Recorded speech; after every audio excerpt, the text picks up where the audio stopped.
Alright, hi guys, and welcome to the last section of video notes for this chapter.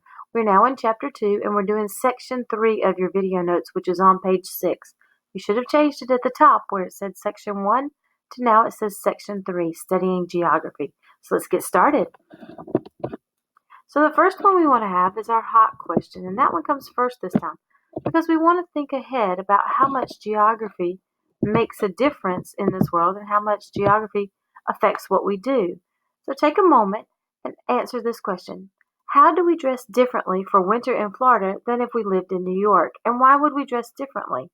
So you want to think about things in terms of geography for this question.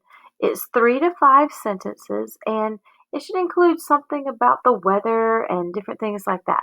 So why should we dress differently for winter in Florida than if we lived in New York?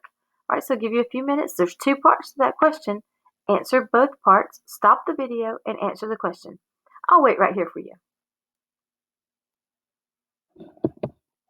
Okay, so after you've answered the question, we want to talk about the Earth's surface. And we want to talk about latitude and longitude for a minute and how the Earth's surface is different. And so latitude and longitude, in your own definitions. So you need to come up with a way to remember that. And that's what the memory device is, the mnemonic rhyme. So you're going to write a definition for latitude, and then a definition for longitude, and then also a definition for hemisphere based on the rest of the video notes. So if you don't know that right now, that's okay. Go finish the video notes and then come back to it, and you might be able to answer that question better. So a memory device, for those of you who may not know, is a way to remember something. For instance, in math, you use please my dear Aunt Sally kind of thing. So that helps, for the order of operations. And GRAPES is an acronym for geography, religion, accomplishments, political system, economic system, and social structure. So those are ways to remember different academic or educational concepts. So we'll come back to this one, but make sure you fill this in, you draw it, and then you also have a way to remember what the words are.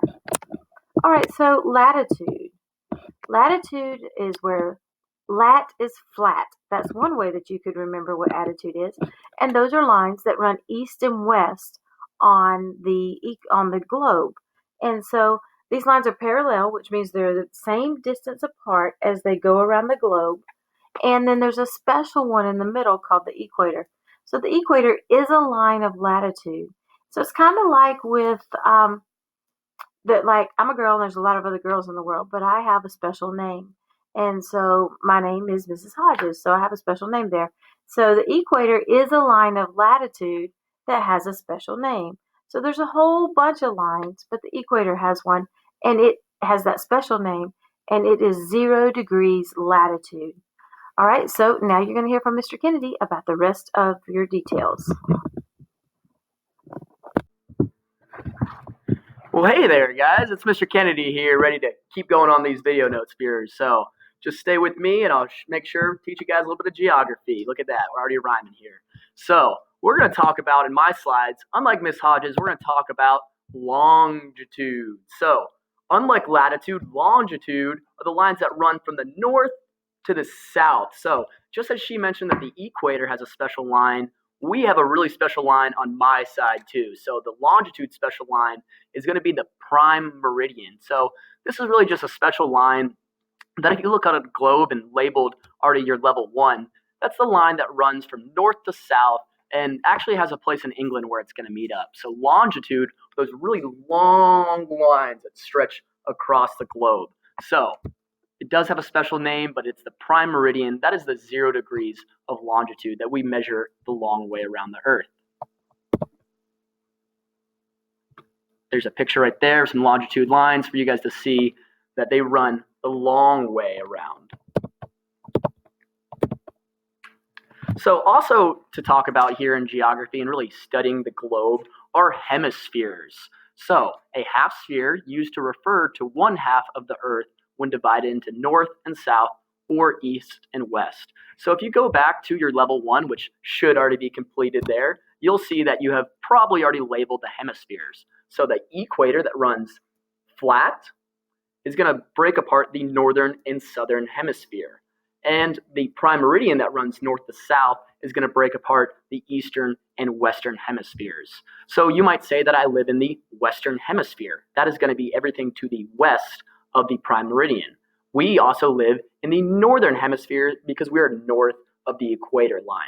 So when talking about hemispheres, we can refer to them by the prime meridian, which runs north to south, or the equator, which runs flat. Right there, you have a picture of the hemispheres right there, northern above, southern below the equator, and then we have the eastern western hemisphere that is separated by the prime meridian. All right, so we're just going to go through and talk about the 5 themes of geography. The first one, we're going to have regions. So we all live in the southeastern region. So if you want to think of football, I'm a big SEC football fan. That is the Southeastern Conference. You'll see that area is shaded in orange. So that is the region that we live in the United States. Regions are going to be classified by people. Maybe they have similar really weather patterns. Maybe they have similar cultures and people, which we'll find about a little bit later on in the video notes. We're also going to have locations. So think of Google Maps and the exact location you are in the neighborhood, or your exact location you are in reference to where you are on the globe. We're also going to have place. So if you are in a place that, like Sydney, Australia, that is popping up on your screen, that right there is in the Sydney Harbor, that is a place which help us also define another area of geography. Then we have movement. So anytime there's movement going on, it could be movement such as a ship and a tanker right there. It could be movement like people and animals, which we're also going over in the vocabulary section of these chapters.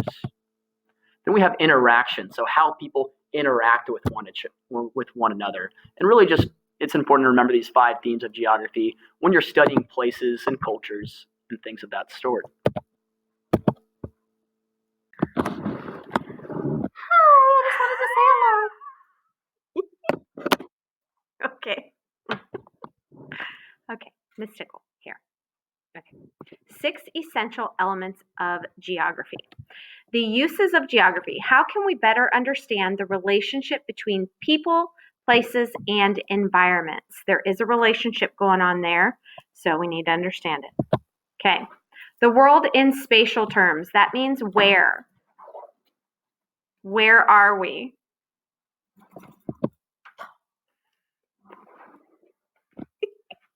Sorry. Places and regions. Mr. Kennedy's just staring at me. He's shaking his head. Okay. Places and regions. What makes it special? What about that area makes it special? Physical systems. How do natural systems shape the Earth's surface? So how does a river valley shape the surface around it? How does a mountain shape the surface of the Earth? Human systems. How have people shaped our world? How have farmers changed the world? Environment and society. How does the relationship between people and their natural surroundings influence the lifestyle? Historians study population, culture, and the movement of people, goods, and ideas, and how these things change over time. So, population. How many people live in a specific place? The movement of people to settle in another place is called migration.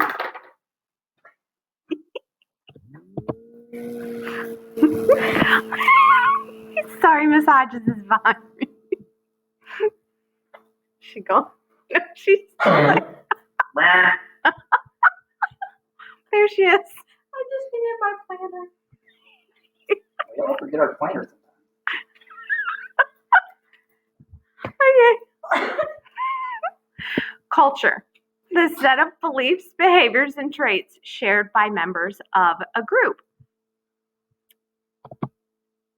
And this is the big one. So this is the one that we really need you to get. This is the one that's going to help you throughout the whole year.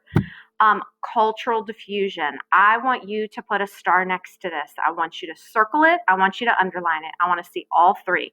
Stars, circles, and underlines. Cultural diffusion is the spread of goods and ideas from place to place through the meeting of different cultures through exploration, migration, and trade. I want you to stop and think for a minute. What have you seen, let's say a product-wise, from our country that has shown up in another country? Let's use the example of Coca-Cola. So if you've ever seen a Coca-Cola can in another country, like in Japan or China, they would use their own language writing on it, and that product came from America. So that is cultural diffusion. If you've ever seen a McDonald's in another country, McDonald's came from America. It spread through trade and is now a product over there. So that is cultural diffusion. I think that would be all for me. Star, circle, and underline. Don't forget it. I'm checking. You're going to lose points if you don't have it. Mr. Kennedy's going to check too. You're going to lose points. Mrs. Hodges is going to check. Okay? Serious. Do it. Do it. Okay, bye.